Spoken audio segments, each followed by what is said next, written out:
Come close. Let me tell you something. The Cowboys need this one thing. It's non-negotiable.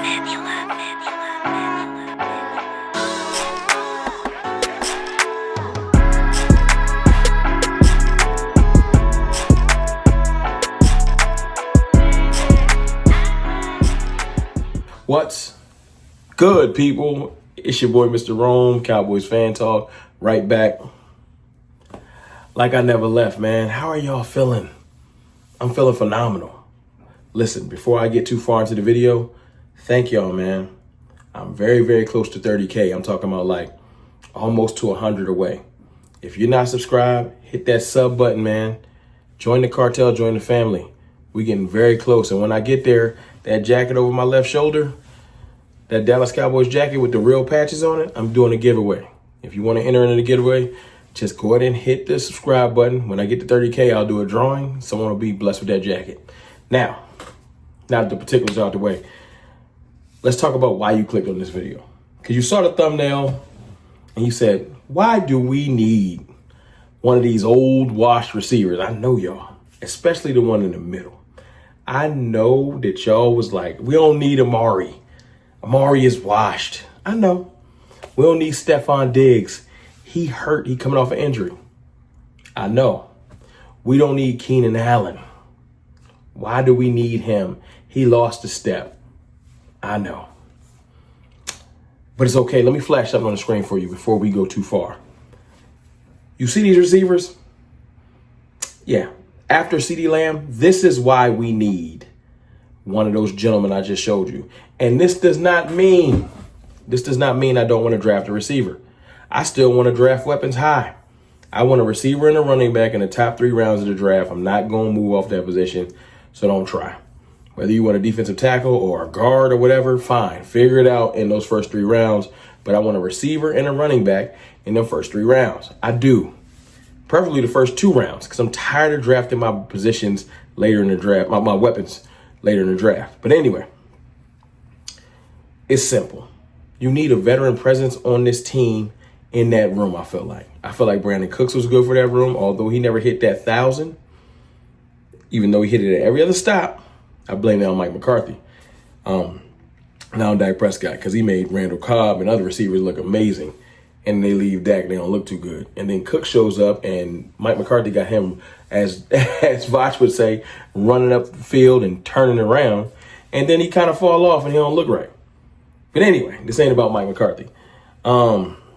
I think that having a dependable receiver outside of CeeDee Lamb is important.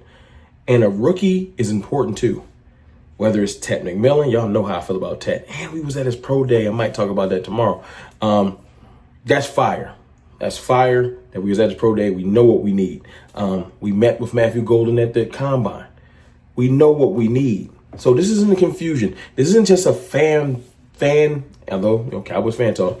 This isn't just a fan being hyped. Go give me weapons. The team understands they need weapons too. And the team understands that, no disrespect to matter of fact, maybe a little disrespect. The receivers that we have after CeeDee Lamb just haven't shown enough. They just haven't shown enough. And I'm going to talk about the stats of Diggs and Allen and Cooper in a minute. But let's just talk about it, man. Jalen Tolbert, you heading to year 4, man. I'm sorry. I just haven't seen enough. I know you had a flash last year, but you're a 3 at max. At maximum capacity, you're a 3. I think you're more so a 4. You want to prove me wrong? You will be on this team, I'm sure. Go prove me wrong.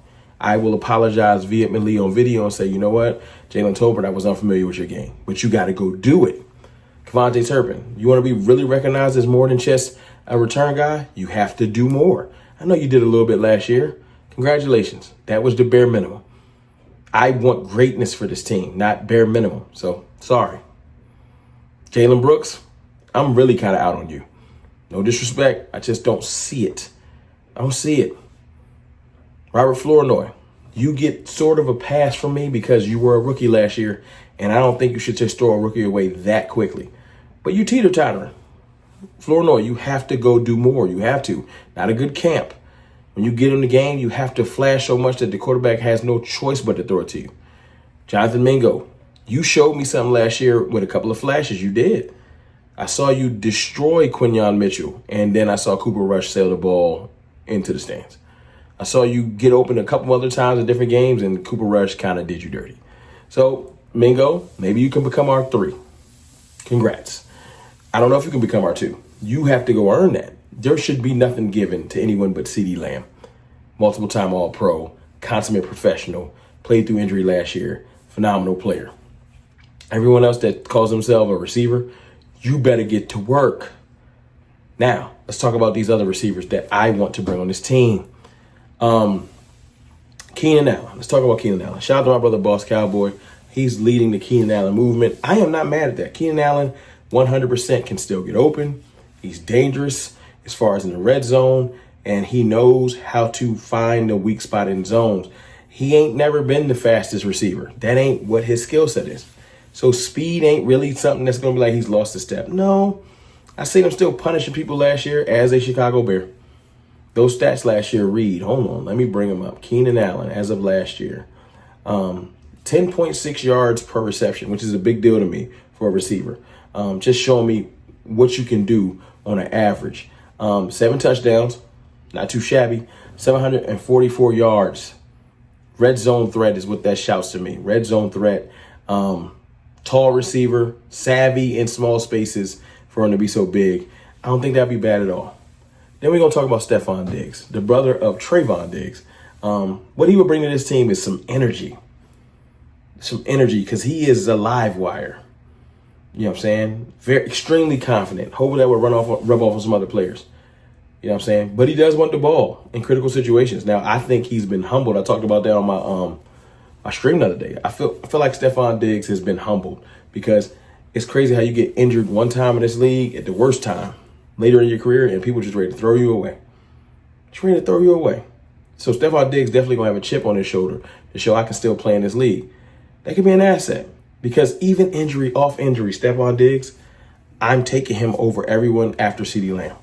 Just off pedigree. Now, he might not never return to form, but even Stefon Diggs at 80%, 70%, it's better than those other receivers. I'm sorry. Even last year with him being hurt, 3 touchdowns, 10.6 average, like Allen, 496 yards, and he started in 8 games. If he'd have played a full season, he more than likely gets 1,000. No question. No question. But, and I know y'all been waiting, let's talk about Amari Cooper and why I feel like he still got it. No question. Amari Cooper last year played in 10 games, started 10 games, was active for 12. I think 2 of those when we went to Buffalo when he got traded. 4 games he was trying to, I guess, get the offense. He wasn't playing or whatever. But Amari Cooper started in 10 games. In those 10 games, he had 600 yards. Now you're going to say, that's wash, Ron. That's why. That's not phenomenal. A little under 600 yards, maybe 10 or 15. Not doing the math. When he was in Cleveland, uninspired, I'm sure, not wanting to play. And I think he was nursing a wrist injury. 10.4 yards per catch, 2 touchdowns. Uninspired. Doesn't believe in the quarterback. You talking about my dog was sailing passes. But Deshaun Watson was a shell of himself. It was disrespectful. So Amari Cooper didn't want to be there. Now watch this. This is how I know Amari Cooper would want to be a Cowboy. Just like when he left the Raiders, the Cowboys turned up and they was like, yo, who is this man? Traded to the Bills. Gets the offense underway. He averaged 14.9 yards a catch. 2 touchdowns, 297 yards in 4 games. 14.9 yards a catch? What do you think changed? Situation, will to win, feel like you have a chance to win. Things can change in environments, man, 100%.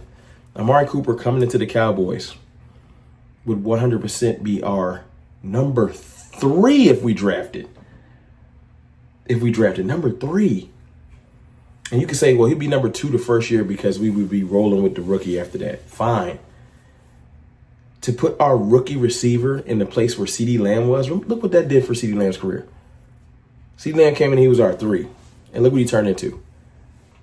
Amari Cooper would be great for this team, not only with the technique and stuff he could teach to all the receivers surrounding him because he's still a route running technician, but he would be insurance just in case we don't get that receiver in the draft and we have to run out there. Insurance. I'm big on insurance this offseason. I do not want to just leave it to chance. That's why we're bringing Amari Cooper. Now, surprise, surprise, I don't know if the Cowboys are going to sign a receiver before the draft. We have about $40 million in cap space, and we're like sitting on it. So I would be shocked if we did. But I'm saying we need to do this. We need this. We need that veteran receiver to take the pressure off. Because right now, teams know we kind of eyeing Ted McMillan. They ain't the only ones that I ain't the only one that saw we was at the pro day. When teams know the Cowboys want something, they snipe it. So we sitting around, we gonna get Ted sniped. We gonna get Ashton Genty sniped. We gonna get Matthew Golden sniped. And then what? Before y'all freak out, even though everything I said, that's when you just trade back and prosper. There's still mad weapons in this draft. If all of the weapons get taken and there's no great player there that's just like, I got to take him because y'all skipped him trying to force jump us for receivers and running backs. Trade back and prosper. But y'all let me know in the comments how y'all feel about any of these veterans. If you hate them, you hate them. I'm not here to tell you you got to love them. But in my opinion, we need a veteran receiver on this team to shore up that room. Any of those other guys can just get cut. No disrespect. Ain't none of them definitive. If Jalen Tolbert got cut, lie to me and tell me you'd be like, yo, what are we doing? Why do we cut such an amazing talent? No, he's probably not. With the lower tier, Jalen Brooks, bye. I'll holla.